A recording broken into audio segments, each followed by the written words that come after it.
നിങ്ങൾ തമിഴ്നാട്ടിൽ എവിടെ പോയാലും എനി ഹൈവേ ഇൻ 5 കിലോമീറ്റർ അകലത്തിൽ കോഫി ഷോപ്പുകളുണ്ട്. ആ കോഫി ഷോപ്പ് അവർക്ക് ലൈസൻസ് കിട്ടണമെങ്കിൽ അതിനകത്തൊരു നല്ല ടോയ്ലറ്റുകൾ വേണം. പ്രാഥമിക ആവശ്യത്തിനുള്ള സാഹചര്യങ്ങൾ എല്ലാ റോട്ടിലും ഉണ്ട്. കേരളത്തിൽ കാണിച്ചിരാവോ? നോ. നമുക്ക് ഇനി പെട്രോൾ ബങ്കിൽ പോകാൻ പറ്റില്ല, ഇനി നമുക്ക് വല്ല കോഫി ഷോപ്പിൽ പോകാൻ പറ്റില്ല. അവിടെ എഴുതി വെച്ചിട്ടുണ്ട് കസ്റ്റമർ അല്ലാണ്ട് വേറെ ഒരുത്തരും അവിടെ കയറരുത്.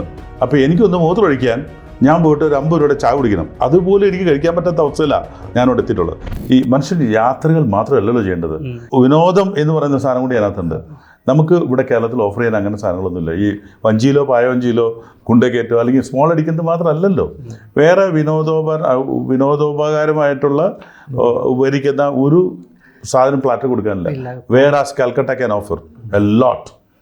നിങ്ങൾ എല്ലാ ദിവസവും അവിടെ ഷോകളുണ്ട്, അവിടെ ഡ്രാമകളുണ്ട്, നമ്മുടെ ഹെൽത്ത് കെയർ ആയിട്ടുള്ള പല കാര്യങ്ങളും അവിടെ വളരെ ഭംഗിയായിട്ട് ഓപ്പറേറ്റ് ചെയ്യുന്നുണ്ട്. അതിനിടയ്ക്ക് മിസ്റ്റേക്കുകളും മിസ്റ്റീഫുകളും എല്ലാം നടക്കുന്നുണ്ട്, ഇല്ലാതെ ഞാൻ പറയുന്നില്ല. പക്ഷെ generally people love to go to Calcutta and it's not expensive. ഇപ്പം ഞാൻ മിക്കവാറും ഇന്ത്യയിലെ എല്ലാ സംസ്ഥാനങ്ങളിലും യാത്ര ചെയ്തിട്ടുണ്ട്, including remote places, Assam, Tripura, Meghalaya or Mizoram, Manipur, അങ്ങനെ കുറേ ഏരിയയിലൊക്കെ. And enjoy. ചില സമയത്ത് കുറച്ച് ബുദ്ധിമുട്ടുള്ള സ്ഥലങ്ങളുണ്ട്. Calcutta for example crowded dirtiest place ആയിരുന്നു. ഓക്കെ, ഞാനൊക്കെ പോകാൻ തുടങ്ങിയ സമയത്ത് കൽക്കട്ടയിൽ പോകണമെന്ന് പറഞ്ഞാൽ ട്രാഫിക് പ്രോബ്ലംസ് എല്ലാം ഉണ്ട്. ഒരു ഓഫ് കോഴ്സ് CPM ആണ് അപ്പോൾ ഭരിച്ചുകൊണ്ടിരുന്നത് 35 ഇയേഴ്സ്. അവരുടെ ഭരണത്തിന് ശേഷമാണ് പുതിയ ദീദി എന്നറിയപ്പെടുന്ന നടക്കുന്നത്. ഞാൻ ഇവിടെ രാഷ്ട്രീയം പറയാനല്ല പറയുന്നത്, പക്ഷെ അത് കഴിഞ്ഞിട്ട് ഒരു ട്രാൻസ്ഫോർമേഷൻ ഉണ്ട് കൽക്കട്ടയ്ക്ക്. അവർ how to say ring road ഉണ്ടാക്കി, ബൈപ്പാസുകൾ ഉണ്ടാക്കി, and most of the best hotels in bypass now. അപ്പോൾ നമുക്ക് പണ്ട് സിറ്റി സെൻറ്ററിൽ നിന്ന് നമുക്ക് ഒരു പാർക്ക് സ്ട്രീറ്റിൻ്റെ അവിടെ നിന്ന് എയർപോർട്ടിൽ പോകാൻ പേടിയാണ്. 3 മണിക്കൂർ കയ്യിൽ വെച്ചോണം എപ്പോൾ എനിക്ക് one time. You can reach in 1 hour now. And metros വന്നു. Kerala is a most 5-star hotels in India സംസ്ഥാനം. അപ്പോൾ ഇറ്റ്സ് വെരി എക്സ്പെൻസീവ്. അതുപോലും യൂട്ടിലൈസ് ചെയ്യാൻ പറ്റിയില്ല. അപ്പോൾ ഒന്ന് നോക്കൂ, കൽക്കട്ട ഈസ് നോട്ട് എക്സ്പെൻസീവ്. ഞാൻ പറയുന്നത് 5-star കൾച്ചറിൻ്റെ അല്ല പറയുന്നത്, ഫുഡ് ഭയങ്കര ചീപ്പാണ് ആൻഡ് ടേസ്റ്റി. അത് ട്രഡീഷണലി ദേ കൺട്രോൾ എവറിത്തിങ്. നമുക്കൊരു സ്ട്രീറ്റ് ഫുഡ് കൾച്ചർ ഇവിടെ ഇല്ല, നമുക്ക് തട്ടുകട കൾച്ചറേ ഉള്ളൂ. സ്ട്രീറ്റ് ഫുഡ് വേറെ. ഇപ്പോൾ ഫോർ എക്സാമ്പിൾ ഏഷ്യൻ കൺട്രീസിൽ പോയാൽ China, Laos, Cambodia, you name it, Thailand, Malaysia, Singapore, you can walk around eat a lot. ഹോങ്കോങ്ങിൽ ആരും റെസ്റ്റോറൻറ്റ് വെച്ച് കഴിക്കില്ല. യുനോ ദാറ്റ് സ്ട്രീറ്റിൽ എത്ര വെയിലത്തായാലും ദേ ലവ് ടു ഈറ്റ്. അങ്ങനത്തെ കൾച്ചർ അതാണ്. വിനോദവും ഭക്ഷണവും സംസ്കാരവും എൻ്റർടൈൻമെൻറ്റുകളും എല്ലാം കൂടി ആകുമ്പോഴാണ് യാത്രക്കാർ വരിക. ഒറ്റ കാരോട് പറഞ്ഞു നിർത്താം, ഈ ഇന്ത്യയുടെ ഇപ്പോൾ നമ്മളെപ്പോഴും സായിപ്പന്മാരെ മാത്രം നോക്കി എന്നിട്ട് കാര്യമൊന്നുമില്ല. There are lot of people are travelling now. ഇന്ത്യയിൽ നിന്ന്, വടക്കേ ഇന്ത്യയിൽ നിന്ന് ഒരുപാട് ആൾക്കാർ ഇവിടെ വരുന്നുണ്ട്. ഫാമിലി ഉൾപ്പെടെ ബസ് പിടിച്ചും ഇത് ഇവിടെ വന്ന് ഇറങ്ങിയിട്ട് ബസ്സൊക്കെ കറങ്ങുന്ന ആൾക്കാരുണ്ട്. എനിക്ക് ഹോട്ടലുകളുണ്ട്, അതുകൊണ്ടാണ് എനിക്ക് കൃത്യമായിട്ട് പറയാൻ പറ്റും. എൻ്റെ യൂണിറ്റിൽ വന്ന് താമസിക്കാറുണ്ട്. ഓക്കെ, എനിക്ക് 5 യൂണിറ്റുകളുണ്ട്. അവിടെയൊക്കെ ഞങ്ങൾ കാണുന്ന സാധനം വെച്ചാൽ അതിൻ്റെ എണ്ണം കൂടി വരിക. പ്രത്യേകിച്ച് ഗുജറാത്തികൾ ഒരുപാട് യാത്ര ചെയ്യാൻ തുടങ്ങി, രാജസ്ഥാനികൾ വരാൻ തുടങ്ങി, ആൻഡ് ആന്ധ്ര കുറച്ച് കയറി വരാൻ തുടങ്ങി. So there are people travelling. അപ്പോൾ അവർക്ക് പോലും നമുക്ക് അക്കോമഡേറ്റ് ചെയ്യാൻ ഒരു സ്ഥലം. ഇപ്പോൾ ഗുജറാത്തികൾ വന്നിട്ട് ആദ്യം ചോദിക്കുന്നത് കുക്ക് ചെയ്യാൻ സ്ഥലമുണ്ടാവും. No hotel can offer a cooking place for them. കാരണം അവർക്ക് ട്രഡീഷണലി കഴിക്കേണ്ടത് കഴിക്കുള്ളൂ. അപ്പം അത് ഓഫർ ചെയ്യുന്നവർക്കേ ഉള്ളൂ. See, we are not able to offer what they want. അങ്ങനെ ചെയ്യുന്ന നിമിഷം കേരളത്തിൽ കൂടുള്ളൂ. ആ ഫെസിലിറ്റി വെറുതെ ഒരു ബേസിക് ഫെസിലിറ്റി കൊടുത്താൽ മതി, കേരളത്തിൽ ഇനിയും വരും ആൾക്കാർ. ഉടനെ ഇത് മാറണം. ഇത് മാറി കഴിഞ്ഞാൽ തന്നെ, ഈ ഒരു പ്രവണത മാറിക്കഴിഞ്ഞാൽ തന്നെ ഈ ഇങ്ങോട്ട് വരുന്ന ടൂറിസ്റ്റുകളുടെ എണ്ണത്തിൽ വർധനമുണ്ടാവും എന്ന് ചോദിക്കുകയാണെങ്കിൽ എന്തായിരിക്കും സാറിൻ്റെ പോയിന്റ്?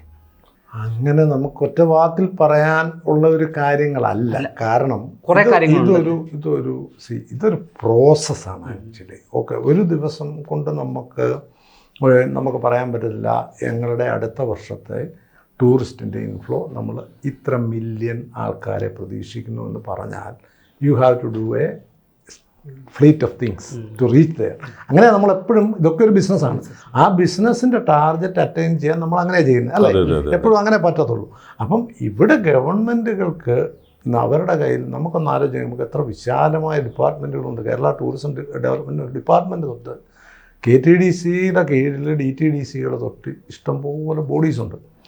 ഇത് ഉണർന്ന് പ്രവർത്തിച്ചാൽ, അല്ലെങ്കിൽ അവരല്ല ഇവിടുത്തെ സ്വകാര്യ മേഖലയ്ക്ക് KTDC got fantastic properties.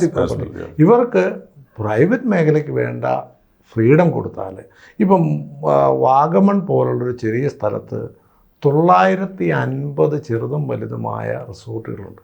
നമുക്ക് ചിന്തിക്കാൻ പക്ഷെ പറ്റും. അവിടെ പറയുമ്പോൾ അത് പറഞ്ഞപ്പോൾ വാഗമണ്ണിൽ പോവുകയാണെങ്കിൽ ആകെ ഒരു ടൂറിസ്റ്റിന് കാണാനുള്ള ഒരു മുട്ടക്കുന്ന്, ഒരു പൈൻ ഫോറസ്റ്റ് മാത്രമേ ഉള്ളൂ. അല്ല, അവിടെ ഇപ്പൊ അവര് പിന്നെ വെല്ലപ്പളും നടത്തുന്ന മറ്റേ അവിടെ ഒരു വെറൈറ്റി സാധനങ്ങൾ കൊടുക്കാൻ പൈൻ ഫോറസ്റ്റ്, ഇപ്പൊ റോപ്പ് വേയും മറ്റേ ഇതുമൊക്കെ തുടങ്ങിയിട്ടുണ്ട്.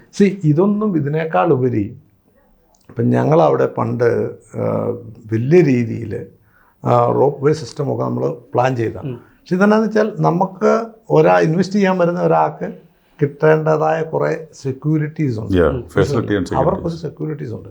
അതുപോലെ ഇങ്ങോട്ട് വരുന്ന ഒരാൾക്ക് അവരുടെ എക്സ്പെക്റ്റേഷൻ മീറ്റ് ചെയ്യണം. ഗവൺമെൻറ്റിന് വരുമാനം എന്തായിരിക്കണം? GST. ഇപ്പോൾ ഒരു ലക്ഷറി ഹോട്ടലിൽ ഡ്രിങ്ക്സ് സെർവ് ചെയ്താൽ അതിന് 36% വരെ ടാക്സ് ചാർജ് ചെയ്യും, ഇല്ലേ? ശരിയല്ലേ? ഉണ്ട്. അതെ, ഇത് നോർമൽ 18%. എന്തേരം കാശ് കിട്ടും? ഈ 950 പ്രോപ്പർട്ടിയിലും അവർക്ക് ഡ്രിങ്ക്സ് സെർവ് ചെയ്യാൻ വരുന്ന ആൾക്കാർ കൊടുക്കുന്ന റവന്യൂ ഭീകരമായിരിക്കും. വേറെ ഏത് രാജ്യത്ത് പോയാലും ഇങ്ങനെയുള്ള റെസ്ട്രിക്ഷൻസ് ഒന്നുമില്ല. കള്ള് മാത്രമല്ല, ഞാൻ പറഞ്ഞത് എന്ത് കാര്യത്തിനും നമുക്ക് റെസ്ട്രിക്ഷൻസ് കൂടുതലാണ്. അവിടെ ഒരു ഓപ്പൺനെസ് വന്നാൽ, ഇപ്പം സാറ് പറഞ്ഞ പോലെ നമ്മുടെ ഏറ്റവും വലിയ മോബ് എന്ന് പറയുന്നത് ഇപ്പോൾ നോർത്ത് ഇന്ത്യ എന്നുള്ള ആൾക്കാരാണ്. ഈ നോർത്ത് ഇന്ത്യൻസ് അവർ റിയലി ലവ് അവർ സിനറി. ഓക്കെ, നമ്മളെപ്പോലെ അവർക്കൊരു ഭൂപ്രകൃതി ഇല്ല, നമ്മളെപ്പോലുള്ള ഗ്രീനറി ഇല്ല. ഈവൻ നമ്മുടെ ക്ലീൻലിനെസ് പോലും അവർക്ക് ആക്സെപ്റ്റബിൾ ആണ്, കാരണം അവർക്ക് അത്ര ഇല്ല. ആ കാര്യത്തിൽ നമ്മളവരെക്കാൾ, പക്ഷെ നമ്മളത് ഇമ്പ്രൂവ് ചെയ്തില്ല. നമ്മുടെ 90കളിലേക്കായാലും നമ്മൾ പുറകോട്ട് പോവുക ചെയ്തത്. 90കളിലെ മറൈൻ ഡ്രൈവിൻ്റെ ക്ലീൻലിനെസ് ഇന്നത്തെ മറൈൻ ഡ്രൈവിനില്ല. നമ്മൾ വന്നുകൊണ്ടിരുന്നവരാ, നമുക്ക് അന്നേരം അറിയാം. അപ്പം ഞാൻ പറഞ്ഞത്, നമുക്ക് ഇമ്പ്രൂവ് ചെയ്യാൻ ഒത്തിരി കാര്യങ്ങളുണ്ട്. എല്ലാ അടിസ്ഥാന സൗകര്യം തുടങ്ങിയാൽ ആൾക്കാർക്ക് ഫ്രീഡം ഓഫ് ഡൂയിങ് ആക്ടിവിറ്റി ഉണ്ടെങ്കിൽ എല്ലാവരും പുതിയ ആക്ടിവിറ്റി ആയിട്ട് വരും. കായലിനകത്തും ചെയ്യാം, കടലിലും ചെയ്യാം, കടലിൻ്റെ തീരത്തും ചെയ്യാം. നമുക്ക് ശരിക്കും പറഞ്ഞാൽ ഒരു വാട്ടർ ബൈക്ക് പോലും ഓപ്പറേറ്റ് ചെയ്യുന്ന പരിപാടികൾ ഇവിടെ ഇല്ല. പരമ്പരാഗത മത്സ്യ സമ്പത്ത് നശിച്ചു എന്ന് പറഞ്ഞിട്ട് എന്തെങ്കിലും പറയുന്നു. ഒരു water plane land water plane ഇപ്പം നിങ്ങൾ മാലദ്വീപ്സിലോട്ട് പോയാൽ ലോകത്ത് ഏറ്റവും കൂടുതൽ വാട്ടർ പ്ലെയിൻ ഉള്ളതിൽ സെക്കൻഡ് പ്ലേസ് ആണ് മാലദ്വീപ്സിൽ. അങ്ങോട്ട് ചെന്നു നമ്മൾ നിർത്തി എയർപോർട്ടിൽ, അവിടുത്തെ എയർപോർട്ടിൽ നടക്കുന്ന തിരക്ക് ബാംഗ്ലൂർ എയർപോർട്ടിലില്ല.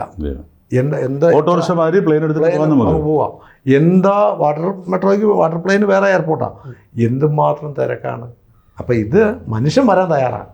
പക്ഷേ അവർക്ക് വരുമ്പം ഈവൻ ഡ്രസ് കോഡ് തൊട്ട് അവരതൊക്കെ ഓക്കെ ആയിരിക്കും, കുഴപ്പമൊന്നുമില്ല. ഡ്രസ് കോഡൊന്നും അതൊന്നും ഒരു വലിയ, ഇപ്പം പ്രത്യേകിച്ചും ഫോറിനേഴ്സിന്, ഈ സാറ് പറഞ്ഞ വൈറ്റ് പോപ്പുലേഷന്, അവർ പോകുമ്പോൾ ഒരു സ്ഥലത്ത് പോകുന്നതിന് മുമ്പ് അവർ നോക്കും അവിടുത്തെ ഡ്രസ് കോഡ് എന്താ, അവർ they will meant with that is all.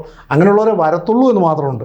മനുഷ്യൻ തമ്മിലുള്ള വേർതിരിവ്, ആണും പെണ്ണും തമ്മിലുള്ള വേർതിരിവ് തന്നെ കുറയേണ്ട കാലം അതിക്രമിച്ചു പോയി. ഒക്കെ ഇപ്പോഴത്തെ പിള്ളേർ പറയുന്നത് പോലെ അങ്ങനെ ഒരു വേർതിരിവില്ലാതെ കൂട്ടുകൂടുന്ന മനുഷ്യന്മാരുണ്ടായാൽ മാത്രമേ ഈ ഒരു ആങ്സൈറ്റിയും കാര്യങ്ങളും ഒക്കെ പോകണം. നമ്മൾ ഞാനൊരു സാധനം ആഡ് ചെയ്തോട്ടെ. ഇപ്പോൾ നിങ്ങൾ തമിഴ്നാട്ടിൽ എവിടെ വേണമെങ്കിൽ പോയിക്കോളൂ, ലൈക്ക് ഇൻസൈഡ് ഔട്ട്സൈഡ് എല്ലാം. അവിടുത്തെ ഗവൺമെൻറ്റുകൾ വിടും, പൊളിറ്റിക്സ് എല്ലാം വിട്ടു. ഏത് ഗവൺമെൻറ്, ഇപ്പോൾ എനിക്ക് തോന്നുന്നു ജയലളിത വന്നപ്പോഴാണ് ആ തീരുമാനം എടുത്തത്. അത് കഴിഞ്ഞ് ഫോളോഡ് ബൈ പ്രസിഡന്റ് ഗവൺമെൻറ്. ആ തീരുമാനങ്ങൾ അവർ മാറിയില്ല. ഒന്ന്, അമ്മ മെസ് വളരെ ചീപ്പറായിട്ട് ഫുഡ് കൊടുക്കുന്നു. Number 2, any highway in 5 kilometre അകലത്തിൽ അവർക്ക് കോഫി ഷോപ്പുകളുണ്ട്. ആ കോഫി ഷോപ്പ് അവർക്ക് ലൈസൻസ് കിട്ടണമെങ്കിൽ അതിനകത്തൊരു നല്ല ടോയ്ലറ്റുകൾ വേണം. ആ ടോയ്ലറ്റ് ഉണ്ടെങ്കിൽ അവർക്ക് അതിന് സബ്സിഡൈസ്ഡാണ്. ഇതിൻ്റെ സാധനങ്ങൾ സബ്സിഡൈസ്ഡാണ്. എന്തോ ടാക്സിൽ എന്തൊക്കെ റിബേറ്റ് ഉണ്ട്. നിങ്ങൾ തമിഴ്നാട്ടിൽ എവിടെ പോയാലും പ്രാഥമിക ആവശ്യത്തിലുള്ള സാഹചര്യങ്ങൾ എല്ലാ റോട്ടിലും ഉണ്ട്. കേരളത്തിൽ കാണിച്ചിടാവോ? നോ. Okay, no.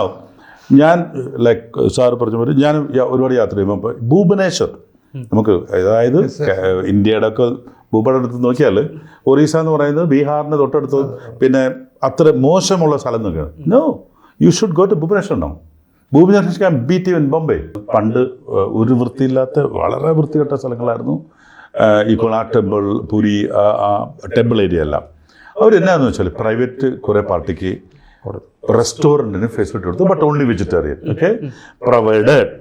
ആ ബാത്റൂമുകൾ അവർ മെയിൻറ്റെയിൻ ചെയ്തോണം. And you to pay for it. 5 രൂപയോ 10 രൂപ എടുത്താൽ മതി. എന്ത് ബ്യൂട്ടിഫുൾ ആണ് ദേ മെയിൻറ്റെയിൻ.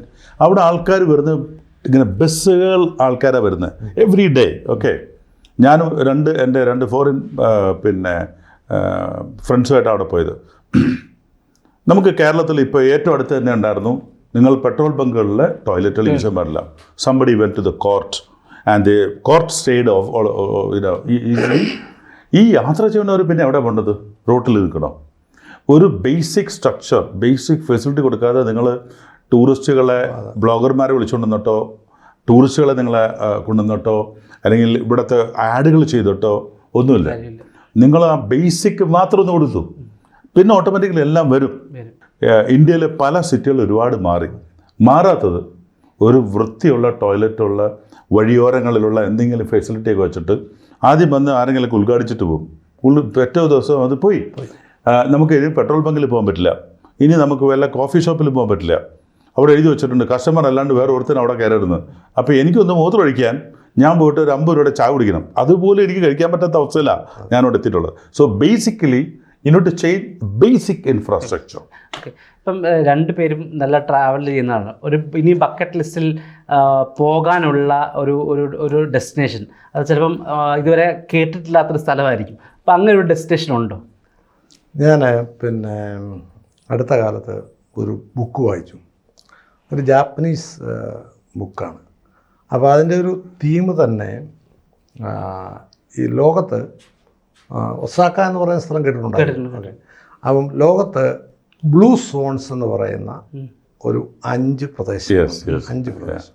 ബ്ലൂ സോൺസ്, അതിൽ ഒരെണ്ണം ജപ്പാനിലാണ്. ഈ ബ്ലൂ സോൺ എന്താണ്? ബ്ലൂ സോൺ പറയും. ബ്ലൂ സോൺ എന്ന് പറയുന്നത് അവിടെയുള്ള ആൾക്കാർ എന്ന് പറഞ്ഞാൽ, ശരിക്കും പറഞ്ഞാൽ ഞാൻ ജീവിച്ചുകൊണ്ടിരുന്ന പാമ്പാടിയിലെ പോരാളൂർ എന്ന് പറയുന്ന സ്ഥലം അതുപോലെ ഉള്ളൊരു സ്ഥലമായിരുന്നു എൻ്റെ ഫാദറിൻ്റെ എൻ്റെ ചെറുപ്പം.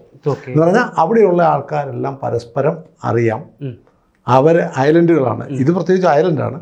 അവർ ശരീരം കൊണ്ട് ജോലിയെടുത്ത് അവർക്ക് വേണ്ടതൊക്കെ ഉണ്ടാക്കി അവരത് ഭക്ഷിച്ച് അവർ ഹെൽത്തിയായി. എന്ന് പറഞ്ഞാൽ ജാപ്പനീസ് ഒസാക്കയിലൊക്കെ ഉള്ള ആൾക്കാരാണ് ലോകത്ത് ഏറ്റവും കൂടുതൽ ലൈഫ് എക്സ്പെക്ടൻസി ഉള്ള ആൾക്കാരൊക്കെ. അപ്പോൾ അവരെ സംബന്ധിച്ച് അവരറിയാവുന്ന ഒരു സമൂഹത്തിൽ ജീവിക്കുന്നു, അവർക്കറിയാവുന്ന ഫുഡ് കഴിക്കുന്നു, അറിയാവുന്ന ആൾക്കാരുമായിട്ട് ഇടപെട്ട് ജീവിക്കുന്നു, പിന്നെ അവർക്ക് പറ്റുന്നത്ര ജോലി എടുക്കുന്നു. ഓക്കെ, അങ്ങനെ സർദീനിയ എന്ന് പറയുന്ന സ്ഥലമുണ്ട് ഇറ്റലിയിൽ, കാനഡയിലൊരു സ്ഥലമുണ്ട്, 5 ഉണ്ട്, ഞാൻ എല്ലാം ഓർക്കുന്നില്ല. അമേരിക്കയിലൊരു സ്ഥലമുണ്ട്, ലോസ് ഏഞ്ചൽസ്, മിയാമി, ആ ബെൽറ്റിലങ്ങൾ. അപ്പോൾ ഈ 5 സ്ഥലങ്ങളും എന്നെ സംബന്ധിച്ചിടത്തോളം പോകണമെന്ന് ഞാൻ വിചാരിച്ചു. ഇപ്പോൾ ജപ്പാനിൽ പോകാൻ കൊറോണയുടെ സമയത്ത് പ്ലാനിട്ട് നടന്നില്ല. ഇപ്പോൾ ഉടനെ തന്നെ അത് പോകണമെന്ന്. അങ്ങനെ നമുക്കിഷ്ടമുള്ളിടത്ത് പോക്ക് പലപ്പോഴും പറ്റത്തില്ല, കാരണം നമ്മൾ ട്രാവല് നമ്മുടെ ബിസിനസ്സുമായിട്ട് ബന്ധപ്പെട്ടങ്ങ് പോകുന്നതുകൊണ്ട്. അപ്പോൾ റിപ്പീറ്റഡ് പോക്കാകാം, പക്ഷേ എന്നാലും ഇതൊക്കെ പോകേണ്ട സ്ഥലങ്ങളെ, ഈ കോൺസെപ്റ്റ് തന്നെ ഇതിനെപ്പറ്റി തന്നെ നിങ്ങൾക്ക് ടോക്ക് വെക്കാവുന്നതാണ്, ബ്ലൂ സോൺസ് എന്ന് പറയുന്നത്. അതൊരു പുതിയ അറിവായിരുന്നു. ഇപ്പോൾ സാറിൻ്റെ ആണെങ്കിൽ ഒരു ലിസ്റ്റിലാണ്. ഞാനിപ്പോൾ എൻ്റെ കണക്ക് പ്രകാരം 86 രാജ്യങ്ങളായി. എൻ്റെ 87ാമത്തെ പുതിയതായിട്ട് ഞാൻ തിരഞ്ഞെടുത്തത് മംഗോളിയാണ്. പോയിട്ടില്ല, ബിക്കോസ് ആരും അതിനെക്കുറിച്ച് സംസാരിക്കാറില്ല. ഞാനൊരു 2 മാസത്തോളം ബീജിങ്ങിൽ താമസിച്ചിരുന്നു. അവിടെ നിന്ന് യാത്ര ചെയ്യാൻ വളരെ എളുപ്പമായിരുന്നു. മംഗോളിയൻ ബോർഡർ വരെ എനിക്ക് വിസ ഇല്ലാത്തതുകൊണ്ട് പോകാൻ പറ്റില്ല. രണ്ട് രാജ്യങ്ങളാണ്. എൻ്റെ കൾച്ചർ വേറെയാണ്, എല്ലാം നെയിം ഇറ്റ് ഭയങ്കര വ്യത്യാസമാണ്. ഇപ്പോഴും അവിടെ ഞാൻ മനസ്സിലാക്കി കൊടുത്തുള്ളൂ, ഇതുവരെ പോയിട്ടില്ല, ഞാൻ ഒരുപാട് വായിച്ചുകൊണ്ട്. ഇപ്പോഴും അവിടെ മണ്ണിട്ട റോട്ടിൽ കൂടെ പിന്നെ കുതിരയിൽ മറ്റേ ചാരിറ്റ് ചെറിയ വാഹനങ്ങൾ പോകുന്നുണ്ടെന്നും, പിന്നെ ഈ സാറ് പറഞ്ഞ മാതിരി തന്നെ അവിടെ ഗ്രാമങ്ങളിൽ മുഴുവൻ അവർ ഉണ്ടാക്കിയ ഭക്ഷണം അവർ പുറത്തുനിന്നൊന്നും സമ്മതിക്കില്ല, അവരുടെ ഭക്ഷണങ്ങൾ മാത്രമേ കഴിക്കത്തുള്ളൂ എന്നും ഒക്കെ പറയുന്ന ഒരു സ്ഥലമാണ് Mongolia. I never been there. I will definitely reach there. വലിയ രാജ്യമാണ്, ചെറിയ പോപ്പുലേഷൻ. ചെങ്കിസ് ഖാന്റെ സാമ്രാജ്യം അവിടെ എത്തിപ്പെടണമെന്ന് ഭയങ്കര ആഗ്രഹമാണ്. ഓക്കെ, നമ്മളിപ്പം യാത്രകളെ കുറിച്ച് പൊതുവെ പറയുമ്പോൾ നമ്മൾ ഇത്രയും ഡിഫറെൻ്റ് ആയിട്ടുള്ള ഒരു വ്യൂ പോയിന്റിൽ കൂടെ അധികം സംസാരിച്ചിട്ടില്ല. അപ്പം ഒരു ഡിഫറെൻറ്റ് ടോപ്പിക് ആയിരുന്നു. Thanks for the time. Thank you. Okay.